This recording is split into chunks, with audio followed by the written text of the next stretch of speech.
확인을 눌러주세요. 네, 오늘 간담회는요, 총 4가지 정도의 안내 사항이 있고요. 또한 안내된 사항에 대해서 궁금하신 부분이 있으면 질문하는 시간을 가지려고 해요. 첫 번째로는 활동 지원 사업과 관련해서 변경된 사항들이 몇 가지 있어요. 그래서 다들 알고는 계시겠지만 그래도 한번 짚어드릴 거고요. 그리고 보건복지부의 수가 적용과 저희 해야센터에서는 그 수가가 어떻게 급여로 산정되어서 선생님들께 지급되는지 이 부분 이해를 돕고요. 또한 저희가 7월 달에 현장 점검을 실시를 했는데요. 그때 부정수급이다 해서 소명을 하도록 한 여러 건수의 사례들이 있어요. 그래서 거기에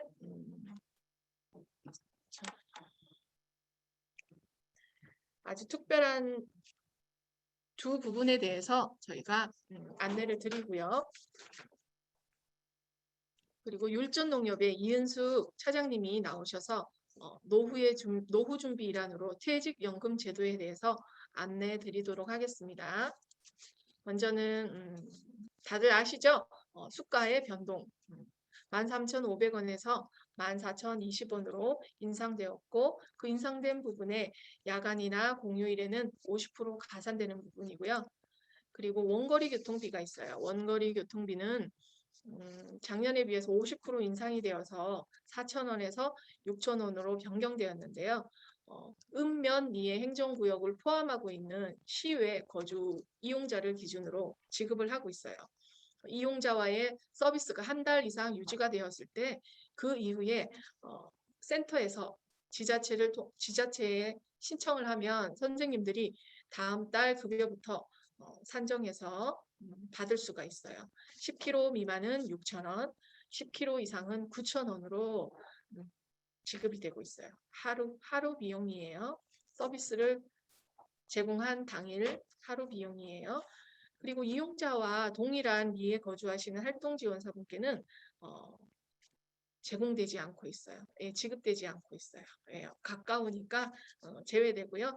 또 지금 코로나라는 특성상으로 인해서 가족급여로 해서 제공하시는 분들이 있어요. 매칭이 어렵거나 발달장애 기준으로 해서 제공하고 있는데요. 그런 가족분들도 가족급여 제공하시는 활동지원사분도 당연히 제외가 되겠죠. 그리고 우리 중증가산 수당이 있어요. 작년보다 많이 인상이 되었는데요. 네, 1,000원에서 1,500원으로 인상이 되었어요. 이 부분도 당연히 가산이 적용돼요. 공휴일이나 야간 시간대는 가산 50%가 적용된 금액으로 지급되고 있고요. 중증 가산은 이용자의 종합조사가 이루어지잖아요. 사회성, 가족의 상황 이런 부분들이 이루어지는데 그 종합조사 점수의 합산 점수가 성인은 446점 이상이어야 되고 아동은 347점 이상이어야 돼요. 그리고 지자체에서는 이 점수에 해당하시는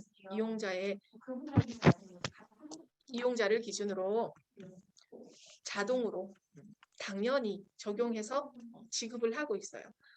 따로 신청을 하거나 알아보시거나 하실 필요는 없으시고요. 혹시나 우리 이용자는 진짜 힘들다, 어렵다, 그리고 우리 이용자는 아무것도 할 수가 없는 상황이다 라고 하시면 지자체 사회복지과로 한번 전화를 해보세요.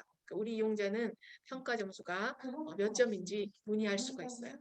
대신에 보호자나 당사자가 문의할 수 있어요.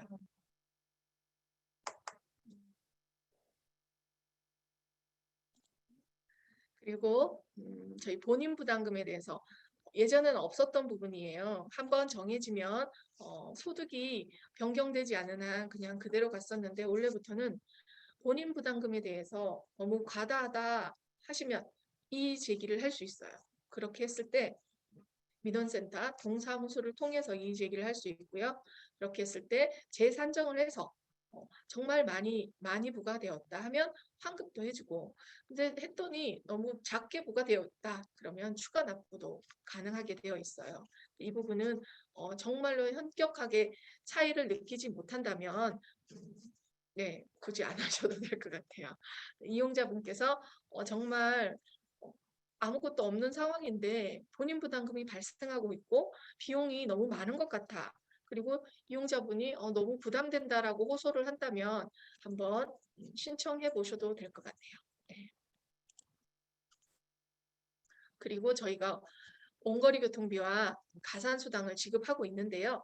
이 부분은 수가와 다르게 수가에서는 선생님들에게 몇 프로 이상을 급여로 지급해야 하고 또 몇 프로까지는 센터의 운영비로 사용할 수 있다라고 지침상 명시가 되어 있지만 가산수당과 원거리 교통비에 대해서는 저희가 전혀 일체 따로 하는 거 없이 100% 선생님께 드려요. 대신 다만 가산수당의 경우에는 과세예요. 과세 부분이다 보니까 소득세도 발생하고 또 사회보험에도 포함되고 그리고 퇴직금 적립에도 이 부분이 포함돼서 적립이 되어요. 근데 원거리 교통비는 비과세다 보니까 전혀 공제나 이런 부분 없이 오롯이 선생님들께 급여로 드리는 것이고요. 과세서 중증 가산 수당이 이번에 새로 추가적으로 나온 사항인데요. 선생님들의 사회보험 비용 부담은 당연히 그 50%는 내가 부담해야 되는 게 맞고요. 나머지 사업장에서 부담하는 사회보험에 대해서는 사업장에서 부담해야 된다라는 그게 없는 거죠. 왜냐하면 가산수당을 100% 선생님께 오롯이 드리니까요. 공제하는 부분 없이 사업장 비용에 빼는 부분이 없이 들어가는 부분이라서 4대 보험 사용자 부분, 그러니까 4대 보험의 사업장에서 부담해야 되는 나머지 50%도 이 가산수당에서 공제할 수 있다. 사업장에서 사용할 수 있다라고 해서 이번 지침이 변경 추가되어서 나온 부분이에요. 혹시나 저희가 지금은 반영하고 있지 않아요. 저희가 중증가산수당으로 선생님의 소득세와 4대 보험에 선생님이 사용할 부분 50%만 제하고 오롯이 드리는 거라서요. 이후에 저희가 이 부분에 대해서 사업장 부담분도 공제할 수가 있어요. 지금 논의 중에 있는데요.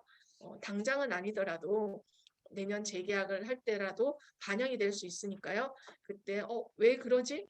왜 이러는 거야? 이렇게 화내지 마시고 네, 이 부분을 참작해 주셨으면 좋겠습니다. 그리고 급여 비용입니다. 바우처에서는 평일 수가와 야간 수가 추가 50%가 가산된 금액이 시간당 수가가 있는데요. 해야센터에서는 65시간 미만과 65시간 이상의 급여가 시급이 달라요. 65시간 미만은 1,520원이고 65시간 이상은 11,500원입니다. 네. 그러다 보니까 이 부분에 대해서 궁금해하시는 분들이 많으세요. 우선 65시간 미만이신 분들은 기본급과 재수당이 주어지는데 재수당에는 주휴수당이 포함되어 있어요. 그리고 65시간 이상일 때는 기본급 8,720원과 주휴수당 그리고 연차수당, 공휴일수당이 포함된 금액 2,780원이 추가로 지급되는 거예요.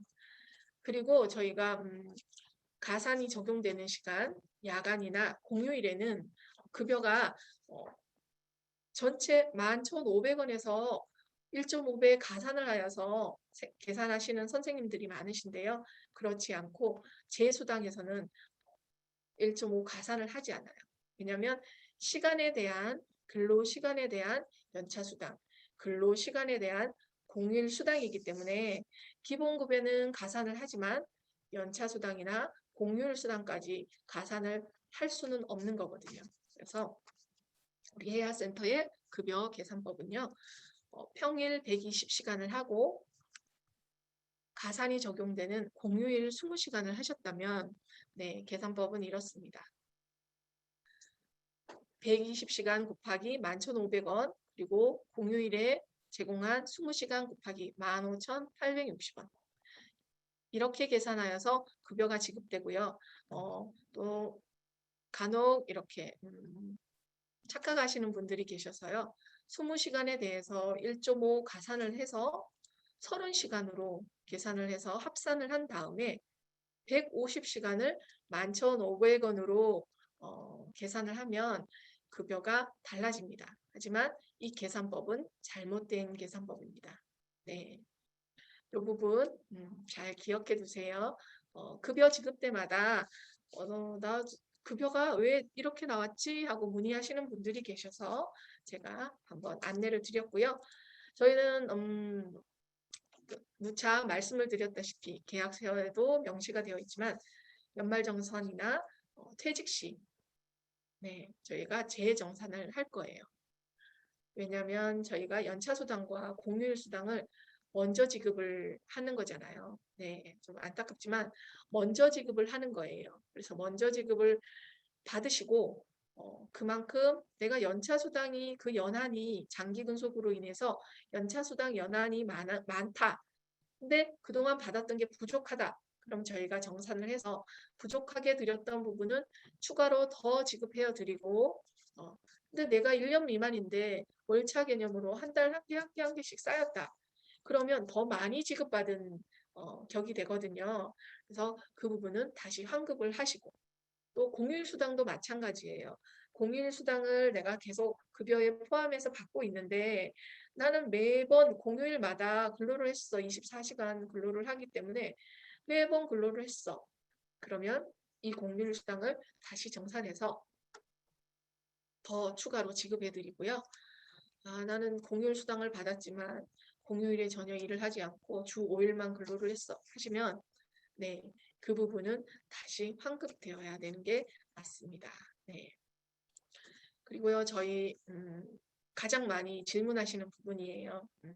급여 지급 후 가장 많이 질문하시는 부분인데요. 저희는 근로시간을 평일 120시간, 야간 20시간 그렇게 근로를 하셨다면 그렇죠?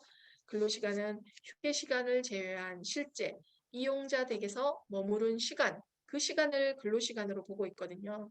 공휴일 8시간을 했으면 근로는 8시간입니다. 하지만 바우처 시간은 공휴일 30시간을 했을 때는 20시간을 했을 때는 공휴일 20시간을 했을 때는 바우처 시간에서는 50% 가산한 30시간이 차감되는 게 맞고요. 그 부분은 또 급여에 또 반영돼서 선생님이 150시간의 바우처 시간을 사용하고 150시간에 준하는 급여를 지급받게 됩니다. 하지만 저희가 표기하는 기록상의 시간은 근로시간이 되는 거예요. 네, 고용노동부에서 근로시간을 요구할 때도 이 140시간의 근로시간을 제출하게 되고 저희가 급여 명세서나 급여 대장에서도 140시간으로 표기하게 됩니다. 공휴일을 했다고 해서 50% 추가로 내가 근로를 한 게 아니라 50% 추가된 급여를 받는 거예요. 네, 이 부분 조금 이해를 돕는 시간이었으면 좋겠습니다. 네, 그리고 우리가 7월 달에 현장 점검이 있었어요. 그때는 부정수급은 거의 아닌데 사회보장정보원과 수원시청에서 긴급으로 나와서 현장 점검을 하였는데 시각장애인분들의 바우처 서비스가 있잖아요. 댁으로 방문해서 바우처, 우리랑 똑같은 단말기를 가지고 계세요. 그 단말기에 결제를 하고 안마를 해드리고 그 다음에 또 그렇게 결제하는 부분들이 있어요. 그리고 근로지원인이라고 해서 이용자분이 어떠한 사업장, 어떠한 회사에 출근을 하면서 회사 내에서 근로공단으로 활동지원사분을 근로지원인으로 신청을 하고 교육을 받은 다음에 고용노동부로 지원받는 그 근로지원인 서비스가 있어요. 이 부분하고 이제 활동지원과 두 가지를 함께 사용하는 거예요. 그러다 보니까 또 코로나라는 이런 상황이 있고 그런 특성이 있다 보니까 이용자가 평일 매일 출근하지 않는 날이 좀 다반수였다는 거죠. 그리고 뭐 재택도 있을 수 있고 단축도 있을 수 있고 코로나라는 이런 환경들이 이런 이용자의 근로에 대한 그런 환경도 변화를 시켰는데요. 그러다 보니까 평일, 낮 시간, 이용자가 출근해야 하는 시간에 활동 지원 서비스 결제가 들어간 거죠. 이 부분을 어, 무슨 사정인지 너희가 소명을 해라. 이렇게 된 거예요. 이 부분은 아시다시피 다른 이제 부정수급에 관해서는 사회보장정보원이나 수원시청은 지적만 하는 거죠. 찾아내고 지적을 해요. 그럼 그 찾아내고 지적을 당한 그 부분을 나는 부정수급이 아닙니다 하는 소명의 책임은 나에게 있는 거예요. 내가 소명을 해야 되는 거예요. 근데 내가 기억이 안 나서 소명을 못 한다. 그러면 부정수급으로 간주가 되고 그동안 제공했던 서비스가 모두 환수가 되는 거예요. 그러니까 법정에서도 마찬가지로 무죄이면 무죄인 거를 드러내야 되는 거죠. 근데 아무것도 못하고 있으면 아무것도 안 했지만 부정수급이 아니지만 내가 해명을 못했기 때문에 소명을 못했기 때문에 부정수급으로 간주되고 환수가 되는 일이 있어요. 그래서 저희가 매월 일정표 뒷면에 특이사항란이 있잖아요. 네, 이용자와의 계획 가운데 특별한 상황이 생겼어요. 그래서 서비스가 변경이 생겼어요. 입원을 해도 마찬가지고 직장인인데 출근을 못한 그 상황, 코로나 자가격리로 출근을 못했다. 그러면 그 부분을 기록을 해두세요. 네, 기록을 해두시고 확진자라는 이렇게 통지를 받았다, 문자가 왔다 이러면 담당자에게 보내세요. 그러면 저희가 이용자의 관리 카드에 입퇴원 확인서나 이렇게 질병으로 인한 근무를 다르게 변경할 수밖에 없었던 사유들을 다 모아서 가지고 있어요. 네. 그런데 이 부분도 올 초에 발생한 부분이에요. 1월부터 3월 사이에 발생한 부분인데 7월 달에 나왔다는 거죠. 그런데 1월에 발생한 이 내용을 7월에 우리가 다 기억하고 있을까요?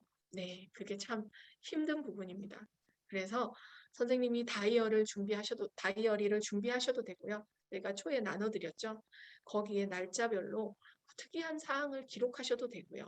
또 저희가 일정표를 제출할 때 변경된 시간을 그냥 수정해서 이렇게 넣지 마시고요.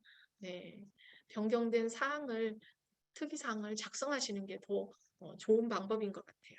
왜냐하면 이용자에게 특별한 일이 생겼기 때문에 그런 특이사항들이 발생하는 거잖아요. 네. 그 부분 명시해드렸고요. 또 연속결제라는 게 있어요. 1월 달에 연도 전환으로 해서 이제 1일부터 4일까지 소급 결제가 많이 발생을 했어요. 근데 이 활동지원사부는 2명의 이용자에게 서비스를 제공하고 있어요. 근데 결제를 해야 되는데 올 초에 저희 3월에 단말기 업그레이드 그리고 1월에 연도 전환 이럴 때 많이 복잡하셨잖아요. 그렇죠? 막 번거롭고 단말기 결제도 안 되고 화도 나고 막 그러셨잖아요. 네, 그럴 때 언제 내가 결제해야 될지 모르는 거예요. 단말기 결제가 되어야 되는데 통신이 전혀 안 되다 보니까 서버가 오류다 보니까 언제 할지 모르는 거예요. 그래서 이 선생님이 카드를 소지한 거예요. 다른 A라는 이용자의 서비스 시간이 끝난 다음에 B라는 이용자의 소급 결제를 진행한 거죠. 서비스 제공일은 전혀 달라요. 서비스 제공일은 전혀 다른데 결제 승인이 바로 이어서 일어난 거예요. 그래서 이 부분을 저희가 매일 저희가 전날 어떻게 결제를 했는지 다 확인을 하고 있어요. 시스템을 다운받아서. 그래서 조기에 빨리 발견을 하고 수정할 건 수정하고 이런 방법을 취하고 있는데요. 그 부분을 저희가 알고 이건 카드 소지에 의심의 우려가 있으니 과호 반납을 하고 그러니까 삭제를 하고 다시 다른 날 이용자가 서비스 있는 날 그때 소급 결제를 하시면 좋겠다 하고 해서 과호 반납을 했거든요. 그런데 사회보장정보원은 이 과호 반납을 연속 결제로 잡아낸 거예요. 네. 저희 시스템을 보시면 삭제된 거는 빨간 줄로 다 기록이 남아 있어요. 그러니까 이분은 잘못 결제된 걸 알고 삭제를 하고 잘못되지 않은 날에 소급 결제를 했지만 삭제한 부분이 연속 결제로 드러난 거죠. 그러면서 이제 카드 소지로 인한 부정수급으로 간주가 된 거죠. 네. 우선은 첫 번째로는 카드 소지를 하면 안 되지만 특이사항이 발생하거나 좀 마음에 좀 찜찜함이 남는다 그러면 지역 담당자분과 통화를 하세요. 통화를 하시고 이런데 이게 맞는지 확인을 하시고 아 괜찮다 하시면 그냥 마음 편하게 계시면 되고요. 좀 다르게 했으면 좋겠다 하면 거기에 협조해 주셔서 수정을 하고 새로 뭐 소급 결제를 한다거나 이런 진행을 해주시면 좋을 것 같아요. 네, 저희가 특이사항 기록도 선생님들의 일일 결제를 확인하는 부분도 네, 나중에 선생님이 다른 방법으로 또한 환수되거나 부정수급으로 의심받고 간주될까 봐 저희가 해드리는 거거든요. 그래서 선생님들의 협조도 당연히 필요하다고 봅니다. 네. 다음은 제가 이정표에 노후 대책이라고 표시를 했는데요. 노후 대책의 일환으로 퇴직연금 제도가 있어요. 이 부분을 농협 율전지점의 이은숙 차장님께서 자세히 안내 드리도록 하겠습니다. 그리고 한 가지요. 제가 문자로 보내드린 만족도 조사 링크 꼭 끝나고 링크 클릭하셔서 네, 오늘 제공한 간담회가 어땠는지 한번 좀 남겨주시면 저희가 그 만족도 조사를 통해서 다음 교육에는 어떻게 변화를 할지 반영을 해서 더 좋은 교육이 될 수 있도록 하려고 하는데요. 꼭 잊지 마시고 만족도 조사 꼭 해주세요. 이은숙 차장님 연결하겠습니다.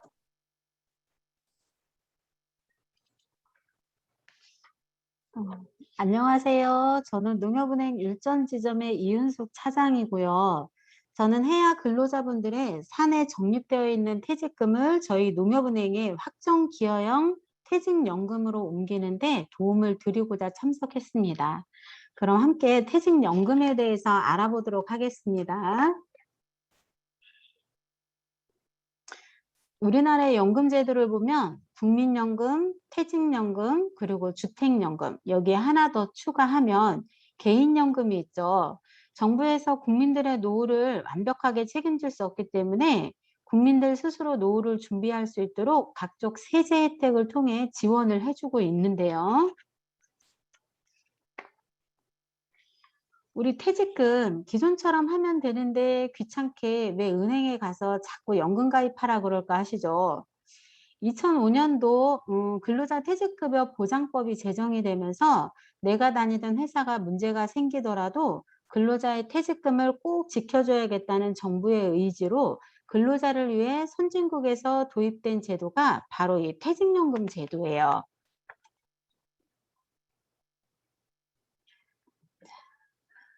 쉽게 말하면 근로자의 퇴직금을 외부의 금융기관, 이번에 농협은행이죠. 여기에 적립을 하고 사용자 또는 근로자의 지시에 따라 운용을 하여 근로자 퇴직 시에 연금 또는 일시금으로 지급하도록 하는 기업복지제도, 이게 퇴직연금제도인데요. 우리가 퇴직할 시에 꼭 뭐 일시금으로 타야 된다거나 연금으로 타야 된다거나 이런 게 규제되어 있지는 않아요. 내가 조금 노후에 연금으로 쓰고 싶으면 연금으로 신청을 하시면 되세요. 그리고 이런 제도를 도입을 했을 때 근로자들한테 어떤 유리한 점이 있느냐면 퇴직급여의 사회적립을 통해 근로자의 수급권이 보장이 되는 혜택이 있어요. 옛날에는 사내에 적립을 하다 보니까 회사가 어렵고 하면 사업주가 임시병통으로 이 돈을 썼었거든요. 이러다 보니까 근로자들의 퇴직금이 잘 보호가 안 됐는데 이제는 법에서 정한 사유가 아니면 퇴직금 중간정산이라는 제도가 없어요. 그리고 이 퇴직금들이 회사 내 퇴직금으로 적립이 되다 보면 민사집행법상 제246조에 의하면 퇴직금의 2분의 1을 압류가 가능하도록 되어 있고 만약에 은행에 퇴직연금으로 들어온다 하면 근로자 퇴직급여 보장법 그리고 대법원 판결 사례 고용노동부 지침에 의해서 압류가 100% 불가한 수급권이 보호가 되는 상품이래요. 그리고 이렇게 저희 은행으로 오시게 되면 다양한 상품 활용으로 개인별 투자 성향에 따라 투자도 가능하게 됩니다. 그리고 농협은행에서 금융 수수료 면제라든가 건강검진협회와 협약을 해서 일정한 우대 혜택을 드리고 있고요. 교양문화센터를 통해서 700여 가지의 교육을 무료로 들을 수 있도록 저희가 서비스를 제공을 하고 있습니다. 자, 그리고 우리가 가입해야 되는 이 확정기여형 퇴직연금에 대해서 알아보겠는데요. 이 DC라 되어 있는 거는 영어 원문대로 해석을 하면 Defined Contribution으로 근로자의 기여에 따라 퇴직금이 정해진다. 이런 의미예요. 회사가 근로자의 이름으로 위탁해 놓은 연간 임금 총액의 12분의 1을 내가 직접 운용을 함으로써 운용에 따른 손익과 손실이 내 것이 되고 가입 근로자 각각의 퇴직연금 통장을 저희가 교부해 드리고 있어서 내 퇴직금이 얼마인지 매달 통장 기장을 통해서 확인이 가능합니다. 그리고 아까 퇴직금 중간정산이 이제 법으로 안 된다 했잖아요. 2012년 7월 26일 이후로 근로자 퇴직급여 보장법이 개정이 되면서 법에서 정한 사유에는 정사, 중간정산이 금지가 되어 있는데 여기에 보시면 무주택자가 주택을 구입하거나 무주택자가 전세 보증금을 얻거나 그리고 본인 또는 가족의 6개월 이상 요양, 기타 천재지변, 뭐 파산 선고 및 개인회용 개시 결정 뭐 이런 사유에 해당이 된다 하면 적립금 전에까지도 인출이 가능하고요. 그 외에 보여지는 사유에 해당이 된다 하면 적립금의 50% 범위 내에서 최고 5천만 원까지 퇴직금을 헐지 않고 담보대출을 하셔도 가능해요. 자, 그러면 이런 운용의 결과인 수익과 손실이 내 거인 이 퇴직금을 어떻게 운용할 것인지 한번 같이 알아보도록 할게요. 자, 은행의 퇴직연금은 원리금 보장형 상품인 비위험 자산과 실적 배당형 상품인 위험 자산으로 구성이 되어 있는데 위험 자산이란 주식 편입 비중이 40%를 초과하는 투자 상품으로 금감원 규제에 의하여 전체 금액의 70% 이내에서 운용하도록 되어 있어요. 투자 상품은 당연히 마이너스 수익률 구간이 있을 수도 있으니 우리나라 사람들 성향에 빨리빨리 수익이 나야 되는 이런 성향의 분들은 좀 더 신중하시기 바랍니다. 미국 같은 경우에는 금리가 제로금리다 보니까 이 퇴직연금을 대부분 장기 투자 상품으로 운용을 하고 있는데 6%에서 9% 정도의 수익이 난다고 합니다. 꼭 장기 투자를 하라는 것은 아니고 어쨌든 손실 구간에서 우리가 판매하기는 곤란하니 어느 정도 기간이 길다 하면 수익 구간이 그중에 한 번은 꼭 있을 수 있으니 장기적인 경우에 투자에 더 유리하다고 볼 수 있습니다. 그리고 우리가 꼭 상품을 뭔가 특별한 걸 운용하지 않는다고 해도 지금 우리가 기본으로 선택한 상품이 여기 12개월짜리 금리표에 보시면 제1금융권 상품 중에 한도가 남아있고 금리가 가장 높은 상품으로 자동으로 매입을 해드리고 있어요. 이걸 설정을 해놨는데 만약에 내가 내 상품을 좀 더 운용을 하는데 나는 위험한 성향의 사람이 아니다. 그렇다면 그 제1금융권 산업은행 뒤쪽으로 보시면 저축은행 관련 상품들이 있어요. 그리고 여기에 나열되어 있는 상품들은 한 금융기관당 원금이자 포함해서 5천만 원까지 예금자 보호법 대상에 들어가기 때문에 지금 제2금융권 상품 중에는 가장 높은 게 2.47%로도 들어와 있거든요. 보유상품 교체 매매라는 방법을 통해서 우리가 제2금융권 상품으로도 한번 투자를 해보시는 것도 좋은 방법의 하나고요. 그리고 매달 우리가 한 달에 한 번씩 금리표가 변동된 게 한 달간 고정적으로 공지가 되고 공시가 돼요. 그래서 매월 변동되는 상품의 금리가 적용이 되고 가입한 날의 금리를 일단 1년간은 보장을 해드리게 됩니다. 그리고 매매를 통해서 보유 상품을 교체하게 되면 한도 소진 전이면 언제든 가능해요. 근데 이런 경우에 중간에 매매를 하는 건 중도 해지 이율이 적용이 되기 때문에 그 점은 유의하셔서 신청을 하시면 되고요. 자, 그리고 제가 통화해 보니까 되게 바쁘신 분들이 많더라고요. 꼭 농협은행에 오시지 않아도 여기 위에 보면 농협 퇴직연금 홈페이지나 NH 스마트 뱅킹을 통해서 우리가 퇴직연금의 운용 방법이라든가 운용 비율 같은 것들을 변경을 하실 수가 있어요. 그래서 우리가 여기 두 번째 알면 유용한 퇴직연금 온라인 서비스 메뉴에 보시면 가장 중요한 게 지금 부담금 운용 지시와 보유상품 교체 매매가 있어요. 그리고 퇴직연금 홈페이지나 NH 스마트 뱅킹을 통해서 들어가실 때 어떤 메뉴로 들어가야 되는지 순서대로 매뉴얼이 나열이 되어 있으니까 한번 해보시면 될 것 같고요. 그리고 부담금 운용 지시라는 거는 우리가 아까 정기예금이나 교체 매매나 뭐 이런 거를 선택을 하게 될 때 보면 향후 매월 우리가 해야 해서 퇴직금이 들어와요. 그럼 들어오는 돈을 앞으로 어떻게 투자를 할 건지 비율을 정하는 거예요. 그래서 정기 예금이 뭐 농협은행 건 금감원 규제 안 되니까 타은행 거를 선택을 할 때 만약에 기업은행에 10% 투자를 한다. 그리고 신한은행에 70% 투자한다. 뭐 이런 식으로 내가 전체 비율을 100%로 맞춰서 운용을 하는데 그 상품을 어디 은행 거를 선택할 건지 좀 더 비율을 원하면 변경을 하실 수가 있어요. 그리고 여기에서 내가 투자 상품을 원하면 투자 상품도 선택을 하실 수가 있습니다.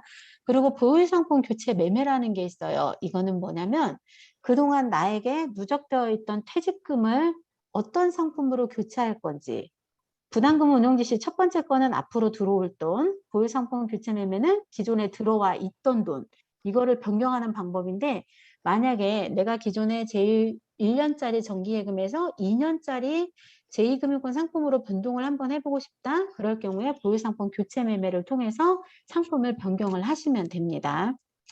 그리고 진짜 이것도 저것도 다 어려워요 이러시면 굳이 고민하지 마시고요. 그냥 은행으로 나오세요. 농협은행에 나오셔서 상담 받으시고 변경 신청하시면 돼요. 그리고 저희한테는 지금 농협은행에 이 퇴직연금 전문 콜센터가 있어서 1588-5995라는 전화를 통하시면 이 매뉴얼에 대한 안내부터 고객님이 필요하신 정보들을 상담을 해드리고 있어요. 그리고 이 퇴직연금을 지금 퇴직금을 퇴직연금으로 가입을 변경을 하시면 저희 농협은행에서 여기에 따른 금리표와 그리고 퇴직연금에 따른 이 매뉴얼과 퇴직연금 통장을 해야에 교부를 해드리니까 나중에 해야 방문하실 때 그때 수령해 가시고 확인하시면 됩니다. 자, 그리고 이렇게 운용을 하시다가 내가 퇴직을 하면 퇴직금을 받아야겠죠. 그 퇴직금을 받는 절차예요. 농협은행도 괜찮고 가까운 제1금융권도 괜찮아요. 가서 나 지금 회사에 다니다 퇴직합니다. 퇴직금 수령할 수 있는 통장을 만들어 주세요. 이러면 퇴직금 수령용 IRP 계좌라는 거를 개설을 하고 거기에 따른 확인서를 드려요.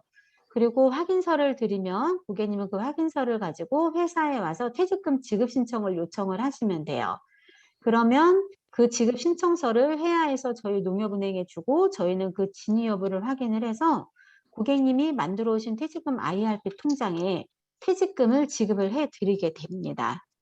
그리고 이 지급하는 과정은 타은행 정기예금이라든가 투자상품을 매수하시게 되면 일정 시간 소요가 되니까 그거는 감안을 하시면 될 듯 하고요. 그리고 이렇게 들어온 퇴직연금을 고객님의 지시에 의해서 일시금으로 내가 필요하다 하면 그냥 한 번에 다 타가셔도 되고 그리고 나 연금으로 노후자금으로 쓰겠다 그러면 연금으로 신청을 하셔도 되는데 연금으로 신청하실 때는 55세 이후에 연금으로 수령을 하실 수 있어요. 그래서 미리 퇴직했다 하시면 좀 고치를 해 두셔야 되고 뭐 55세가 넘었다면 즉시 연금을 신청하셔도 되는데 일시금이 아닌 연금으로 신청하시게 된다 하면 연금 소득세 100으로 봤을 때 그중에 70%만 정부에서 과세를 해 가게 됩니다. 자, 그리고 이렇게 퇴직연금을 가입을 하시면 저희 농협은행에서 드리는 부가 서비스가 있어요. 특별 이익 제공 금지해서 규정에 의해 1년에 3만 원 정도 저희가 송금 수수료라든가 은행에서 발생하는 금융 수수료를 면제를 해드리는데 여기 뭐 환율 우대라든가 이런 것도 같이 들어가요.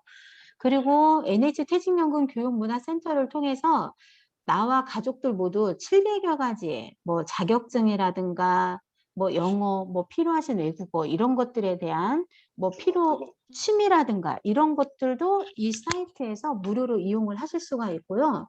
그리고 건강검진 제휴 할인에서 저희가 제휴한 업체를 통해서 건강검진 받으실 때 할인해 드리는 혜택도 있습니다.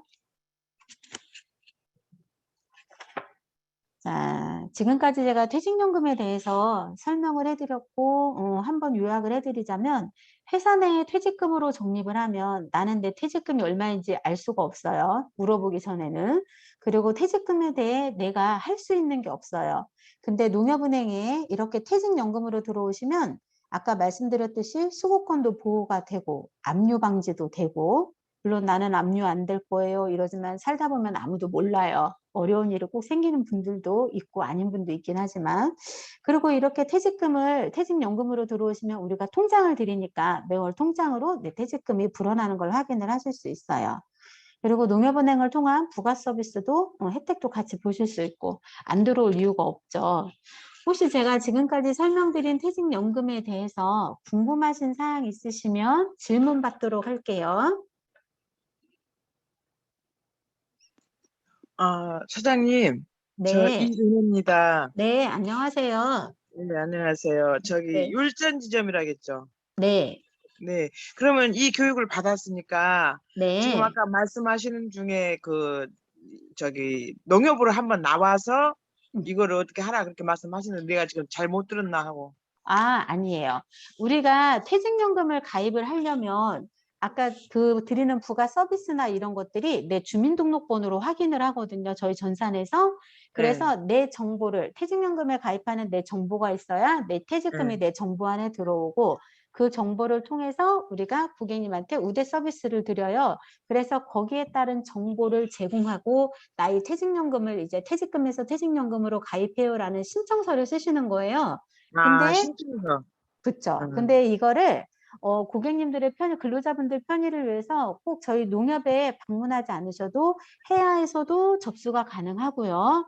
그리고 기왕이면 좀 더 전문적인 설명을 원하시면 저희 농협은행 율전 지점으로 오시면 제일 좋고 여기가 멀으시면 가까운 농협은행을 방문하시면 되는데 가까운 농협은행을 방문하셔서 내가 재직하는 회사가 농협 율전 지점에 퇴직연금을 거래를 한다.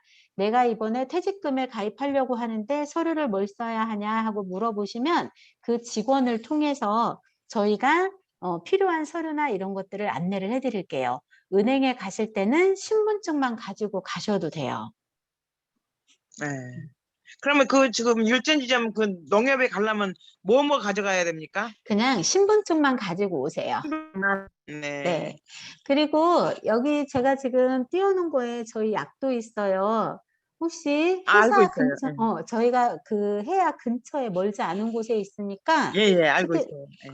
예. 혹시 다른 분들 모르시면 저희 예. 성균관대역 전철역 2번이나 3번 출구로 나오셔서 성균관대 쪽 밑에 보시면 그 이슈나인 건물과 파리바게트가 있어요. 바로 옆에 버스 타는 곳에 그 예, 예, 예. 골목으로 쭉 내려오시면 되고 1층에 5번, 6번, 7번 창구가 상담 창구예요. 이 창구에 오셔서 해야 직원입니다. 퇴직연금 가입하러 왔어요 하면은 저희가 업무 처리 도와드려요. 네. 또 퇴직연금 가입하러 왔다. 네. 예. 혹시 또 궁금하신 거 있으신 분 질문하셔요.